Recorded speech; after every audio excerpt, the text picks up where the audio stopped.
Hey there, welcome to my video, be saluted. So I've been working on this action-adventure game you see here for about 10 years. I hope this is interesting for people on a similar journey, or you're just curious about pixel art or game development in general. But wait! First I should tell you my story from the beginning. Since I was a kid I always enjoyed drawing and creative things. Here's some Sonic fan art from back then. So I've been a fan of video games since my first Master System, and over time I got other consoles like the Genesis or Mega Drive, the Super Nintendo, and even the Neo Geo CD that I had to sell later to get the PS1. And I was reading all the magazines I could get my hands on at the time to get informed about video games.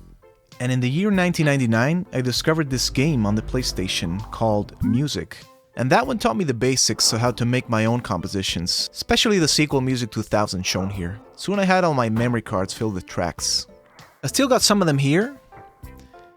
And this one, especially finicky with this switch button thing. After that I was reading these magazines and dreaming about getting some better gear.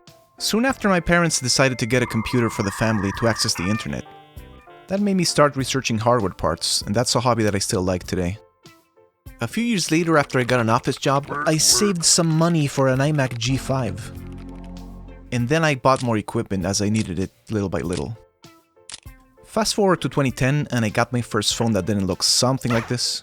It was an iPhone 4 and I discovered many games that I enjoyed on it, like Pizza Boy, Mikey Boots, or Blue Kid 2. After playing these, I got inspired to learn how to make my own games. I tried a bunch of game engines and picked the one that clicked with me the most. I chose Stencyl, which has visual scripting, which is pretty cool for a beginner. I started tinkering with the program and learning as much as possible. The game was supposed to be a small mobile game, and you can see here the first version running on the iPhone.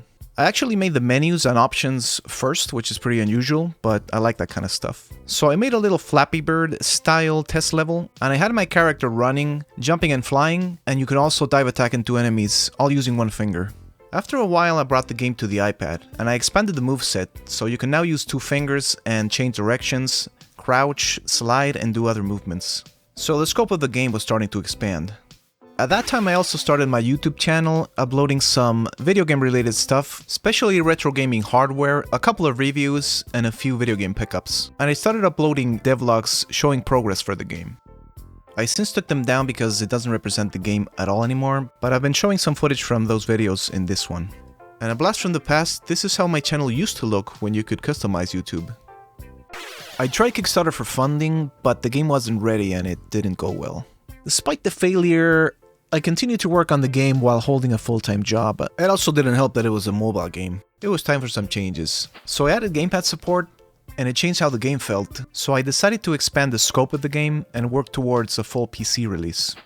So in 2016 I built a PC. It's the same one that I'm using today, plus some upgrades I added over time. And I started my first live stream to document my progress on the game. I was kind of nervous, and nobody showed up that day. So I just talked to myself the whole time, but I got hooked on it. And I've been streaming ever since, meeting new friends and fellow game devs along the way. Over time I kept expanding the moveset of the player and adding more and more stuff to the game. Being frugal, I could just about support myself with some savings and the help of my significant other mostly. It is a lonely endeavor making a game by yourself, but with the help of the community online, it gets a lot more bearable. I'm very proud of what I've achieved so far, and I think the game is in a presentable state now to show to everybody. Now let me present Super Console Kid's announcement trailer again.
You can add it to your wishlist now on Steam. Let me take you on a quick tour of the game. Keep in mind this is all work in progress.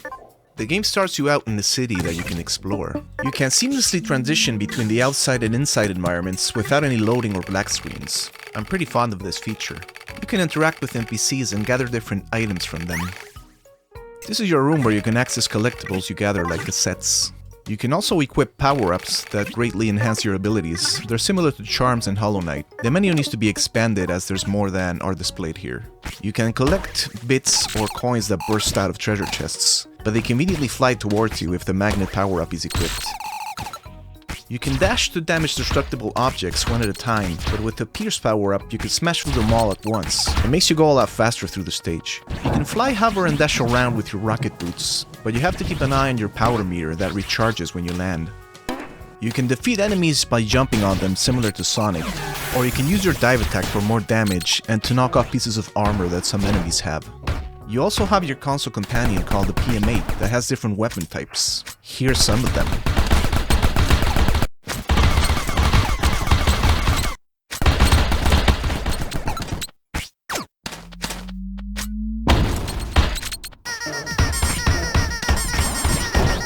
These might be a little too powerful for now, so we need to tone them down a bit. Another unique feature is that you can switch characters. You can control the Pocket Mate directly and use its unique abilities like dragging the player with a rope, for example. One of the other main features is that the player has the ability to digitize his body and travel to computer or game cartridge worlds. If you find an NPC with a game cartridge, you can enter its game. It's similar to how you enter characters' minds in the game Psychonauts. Right now the game world is interconnected, similar to a Metroidvania game. You can walk from one edge of the world to the other, and there's a bus that serves as fast travel. I'm still debating if this is the best choice for the game, as it comes with its own problems. I'm thinking of sticking to standalone levels with a victory screen at the end, which was the original design for the game. Let me know in the comments what you prefer, since I need help with this. So that was a fast overview of the project. There's still many decisions that need to be made regarding the gameplay and structure of the game that I still want to share with you in another video. I hope you join me on this journey, and I'll see you on the next one. Ciao! How about you subscribe to the channel or wishlist the game on Steam if you like it? Thanks a lot!